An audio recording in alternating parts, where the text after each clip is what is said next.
Hey guys, my name is Dr. Charnel Wolverton Sehon. I'm with Swiftfire International. I wanted to piggyback on what I was talking about yesterday. For those of you who watched my video yesterday about the power of words, frequency, and images, if you did not watch it, definitely go back because I think there are some keys in there for some of you. And in that video, I mentioned a quote by Robert Tennyson Stevens, and that quote is, a blessing not received is considered a burden, or a gift not received is considered a curse or a burden. And I kind of tippy-toed into it, hey guys, on some of that, and it got me thinking, and I even said in the video, like, I should make a whole video just on this because I want to go into the science of that. I choose to remember the first time that I heard Bob say that, but he basically, again, let me say it, a blessing that is not received is considered a burden. A gift or a blessing that is not received or perceived is considered a burden or a curse. And I'm kind of playing around with the different ways that he has said it before, and I even contacted him right before the video to make sure that I was saying it. I'm going to add my spin of, because a blessing or a gift that's not received, it's because it's not perceived yet as a gift. And I'll give you some examples, and then I'm going to go into the science of this, of why. And when I talked to him, he reframed it a little bit and said, any burden is a blessing waiting to be acknowledged. He said that's his final. Any burden is already a blessing just waiting to be acknowledged. It's already delivered.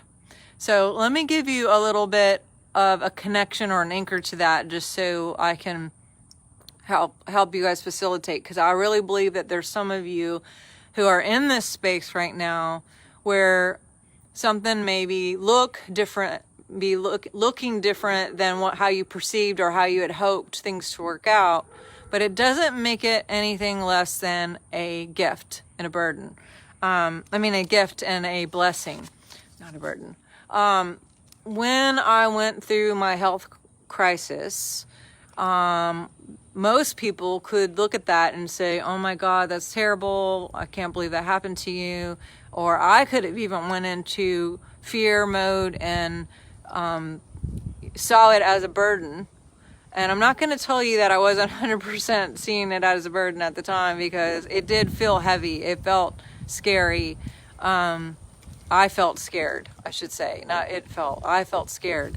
And yet, looking back, and even in the journey of it all, the people that I met, the understanding of what I got out of it, the knowledge that I got out of it, the authority that I got out of it, it's easy to look back during that time and say, wow, I learned a lot, and now I can help a lot of people. I have an authority in this, and I can really help a lot of people. What a blessing it was to be able to walk that out. In the video that I talked about yesterday, I was actually referring to being in Ecuador and having to be in the hospital for almost a month to stay on the planet. And how at that time, I did not perceive it as a blessing. At the time, again, I had a lot of fear. I was being told that I wouldn't be on the planet, which is never fun or happy news when you have children and you want to be home and whatever, you want to live your life. And yet also when it's those moments when things are seemingly scary, that it gives us that opportunity to wake up and to make some changes, to make some big changes for ourselves and for our family. And so that's one example.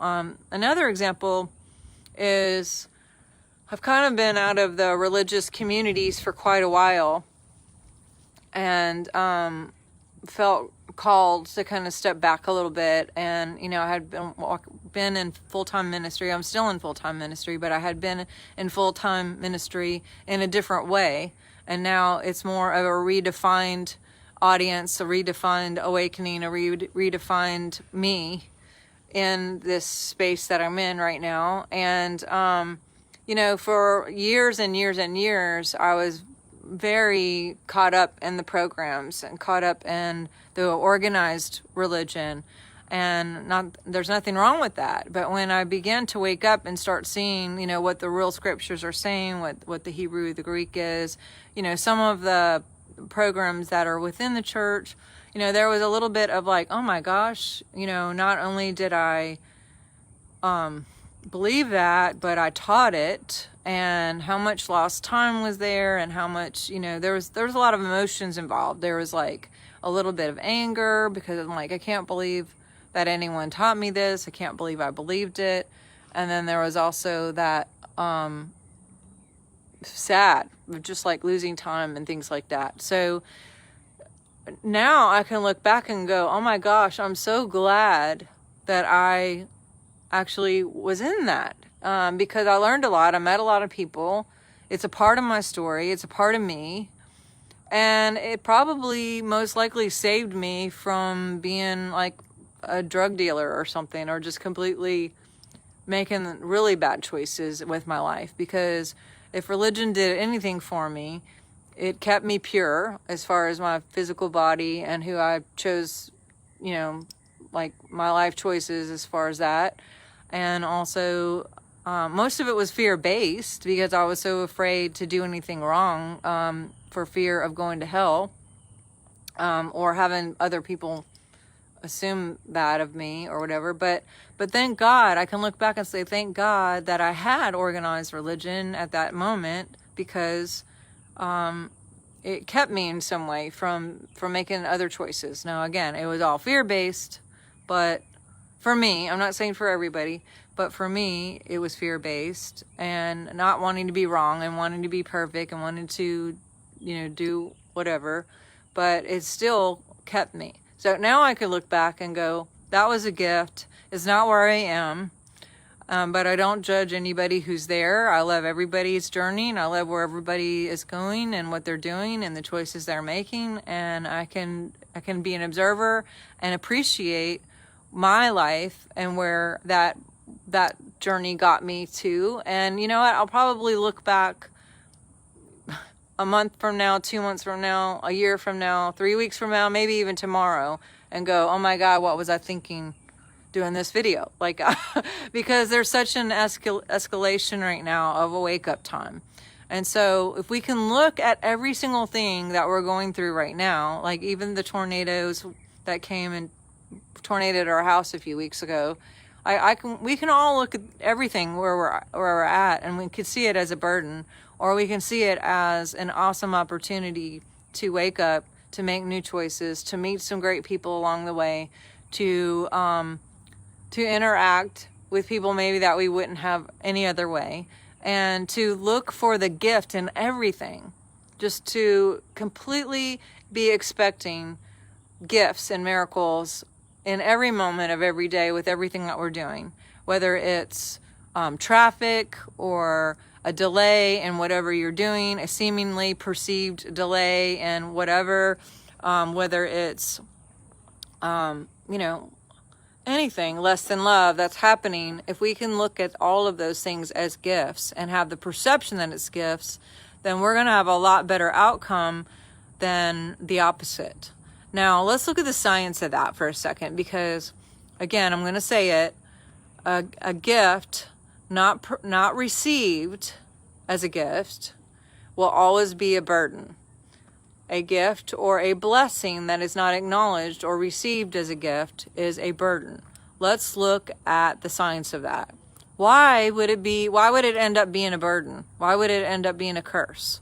On a science level, if something is going on with us, whatever it is, and we perceive it as less than love, or we perceive it as not a gift, and we do perceive it as a burden, then what happens is on a brain scan level, because we do have brain waves and we have heart waves, if we're thinking about this situation not being a gift, and we're thinking of it as a curse and not a blessing, then we start connecting brain waves and heart waves with coming into agreement of it being a curse, or it not being a blessing, or everything happens to me, or why is this happening, or la la la la, and we can go down that black hole of negativity, of negative patterns and negative thinking, that guess what happens?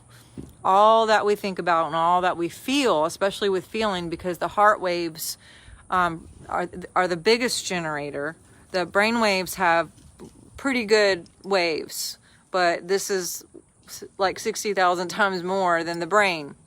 So when those waves go out, that goes into your biofield, into my biofield, and whatever the biofield contains, it radiates out, but it also magnetizes, because we're giant magnets. And so whatever we're putting out as a signal, we're also receiving back to us. So if our mindset is this is a burden, or this is not a gift, or this is a curse, and that's where we stay, and our feelings are behind that, then that signal goes out, and we become like a beacon and a target of victimization. There's like victim energy, which I have a whole video on that. And then guess what? We collect more opportunities for further negativity, further patterns in that vein, and we just continue the process. And that's why when people have the mindset like, why does this always happen to me? It's like, well, how long you want to do that? Because if you have the mindset that everything happens to you bad, then guess what? You will continue that with a signal, like a giant amplified signal of all of your body coming into agreement with that, all of your cells coming into agreement with that, sending out that signal into your biofield and then magnetizing back. The opposite of what we can do is have the perception that, like what it says in Romans, it says, all things work according to those who love him, and Stevens would say, and I love him, and always end with, and I love him. Everything that happens is for the good of us, that miracles follow us everywhere, that everything amazing happens to me, that I attract miracles everywhere I go, that God is the only power and presence acting to me, through me, in me, and around me now, that only God touches me, that only God hears me, only God sees me, that I ignite the Christ in everyone who contacts me, that God is the only power and presence acting here now, because everywhere I go, I ignite Christ. Everywhere I go, I ignite miracles. Everywhere I go, miracles chase me down. And if we can remember that God is in us and is the kingdom of God, and that only God touches me because God is in us, and we activate the Elohim cells within us, the DNA within us, then we can create that biofield of Elohim, which is all the names of God, which is everything that God is, which is all of source code. And when source code goes out, it radiates out, and guess what? We only get a match. Whatever we focus on, we make room for. Whatever we send out energetically, we also collect back into our lives. And so we have the opportunity every day to have the perception and the filter of God and love, and everything awesome happens to us everywhere we go. Or we can have the perception like, crap, this is a burden. Your choice. I promise you there's always things working out for you. Everything works out for you. Everything works out for you. Just say that out loud. Everything works out for me. Because everything works out for you. Because God is in you. And whether you're awake to God or not, or even believe in God, God believes in you and God is in you. And the more room we give for him, her, it, God, source, the more room you give for your own miracles and your own amazing positive outcomes. We get to create our world, where our reality, what's real to us. And when we can acknowledge that everything is for us, even rainy days, even the dark. Like, think about the dark. I've been thinking about the dark a lot, especially because Joe Dispenza has these meditations where he's like, become aware of the dark. Become aware of space. And I was like, oh my God, is he really asking us to focus on the dark? Well, shouldn't we be focusing on the light? And I got all like, not judgy, but confused for a little bit. I'm choosing clarity.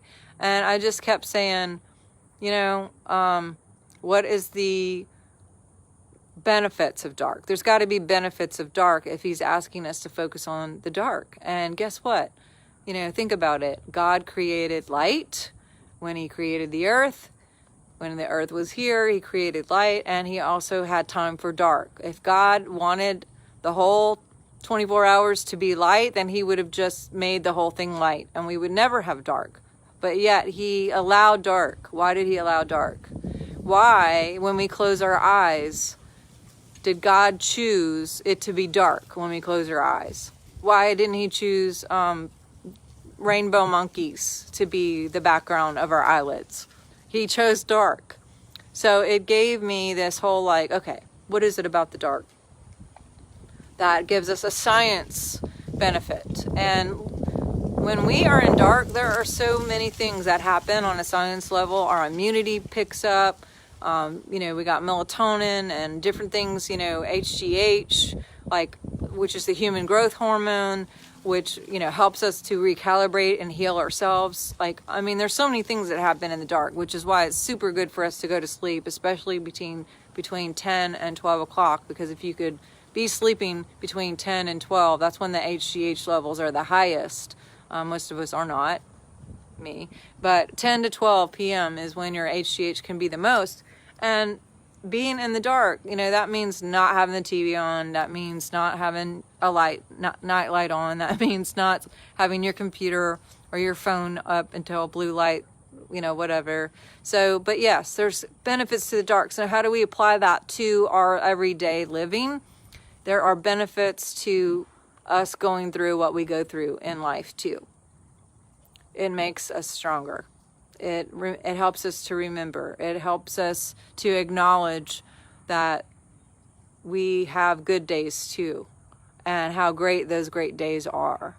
And there's a law of polarity. If you guys look at that, like when we have quote bad things, if we perceive them as bad things, and guess what?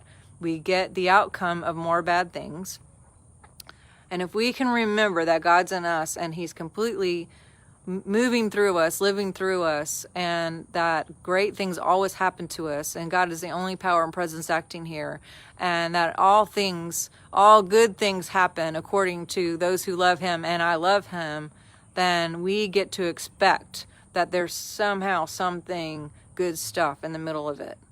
And so I'm just going to encourage you today. Encourage, meaning bring courage to you today. I speak courage into your realm, into your biofield. I speak God's presence and love into your biofield. I awaken you and speak to you and all of these things right now as you activate this new thought process. And I could see that this is helping people already, actually. And so I'm seeing the light bulbs come on. I'm seeing the light, and I'm seeing the remembrance as we all look around and see and perceive truth and light and love and everything that's happening. This is your opportunity. This is your wake up. This is our awakening. This is our time to see and perceive. Not just see, but to perceive. There's a difference in those two things. And I have videos on that too. Let's perceive truth and light together. And let's remember, meaning to remember again, to and to remember as in one, be one with God in union. And let's remind, meaning be mindful of God and the mind of Christ, to be full of God and the mind and to remember. And let's do some remarkable, literally, and magical and miraculous things today, because that is your inheritance. That is my inheritance. Greater things than these. So do me a favor and tag and share with somebody who has the perception that they're going through a bad time right now, because they're not. This is the best time to be alive. This is the best time, and no matter what situation we're in, this is our time. Make it your time. You create that. God in you as co-creator and author and creator of all of you. It's your choice. You get that power. Take your power back. Take your authority back and remember who you are. You are freaking amazing. You are light. You are love. You are powerful. You are mindful of Christ. And you can do greater things than these right now. In whatever situation you're in, you get to create that. So go do it, and then tag people that you know really require this remembrance right now, and really, really require this wake up to see everything as a blessing, to see everything as a gift, to perceive everything as a gift, to perceive everything as a beautiful package of love. And it's already there, all right? I will talk to you soon, and I do hope to hear from you and where you're at, how I can pray for you, how I can send you good vibes. I'm sending all of you good vibes and love right now as you are waking up. We're all waking up. And isn't it fun and so easy? All right. Love you. Bye.